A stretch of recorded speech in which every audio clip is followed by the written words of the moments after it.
Assalamualaikum warahmatullahi wabarakatuh. Yang saya hormati Pak Muhammad Maulana, SHMPA, selaku dosen mata kuliah Metode Pengambilan Keputusan. Sebelumnya, perkenalkan nama saya Alia Fauzia, NPM 21351551667.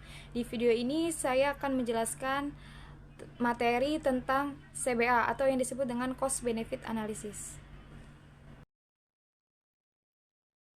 Saya akan menjelaskan materi Cost Benefit Analysis atau yang disebut dengan CBA.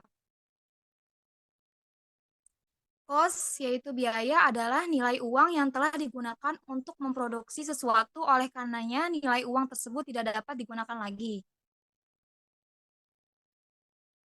Benefit atau manfaat adalah nilai moneter konsekuensi kebijakan ekonomi atau keputusan yang diinginkan.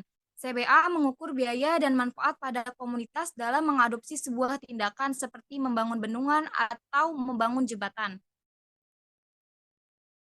Selanjutnya, CBA adalah proses menganalisis keputusan atau menentukan nilai untuk benda tak berwujud.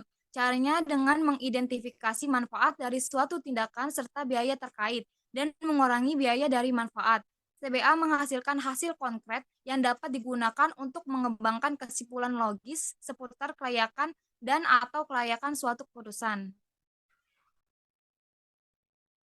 Dua tujuan utama dalam menggunakan CBA. Yang pertama, untuk menentukan apakah sebuah keputusan tersebut baik, dapat dibenarkan, dan layak dengan mencari tahu apakah manfaatnya lebih besar daripada biayanya. Yang kedua, untuk menawarkan dasar untuk membandingkan keputusan dengan menentukan manfaat keputusan mana yang lebih besar daripada biayanya. 8 prinsip penggunaan CBA. Yang pertama, CBA dapat berguna untuk membandingkan efek yang menguntungkan dan tidak menguntungkan dari kebijakan. Kedua, pengambilan keputusan tidak boleh dihalangi untuk mempertimbangkan biaya dan manfaat ekonomi dari berbagai kebijakan dalam pengembangan peraturan. Yang ketiga, BCA harus diwajibkan untuk semua keputusan regulasi utama. Keempat, meskipun lembaga harus diminta untuk melakukan CBA untuk keputusan besar dan untuk menjelaskan mengapa mereka memilih tindakan yang bukti yang dapat dipercaya menunjukkan bahwa manfaat yang diharapkan secara signifikan lebih kecil daripada biaya yang diharapkan. Lembaga tersebut tidak boleh terikat oleh uji manfaat biaya yang ketat.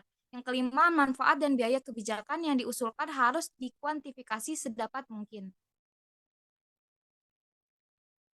6. Semakin banyak tinjauan eksternal yang diterima oleh analisis regulasi, kemungkinan besar analisis tersebut akan semakin baik. 7. Serangkaian asumsi ekonomi yang konsisten harus digunakan dalam menghitung manfaat dan biaya. Kedelapan, sementara CBA berfokus terutama pada hubungan keseluruhan antara manfaat dan biaya, analisis yang baik juga akan mengidentifikasi konsekuensi distribusi penting untuk subkelompok populasi yang penting.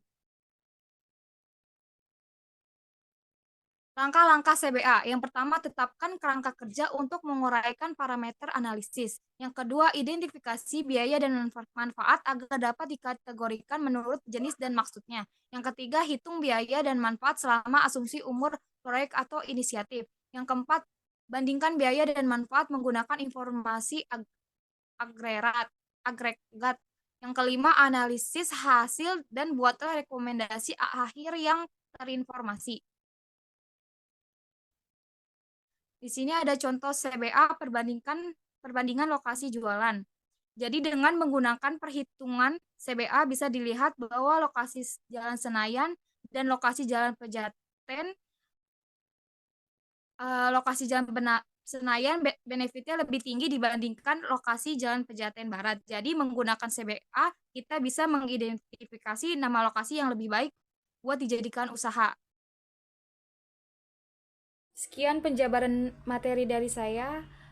Kurang lebihnya mohon maaf. Wabillahi taufik wal hidayah. Wassalamualaikum warahmatullahi wabarakatuh.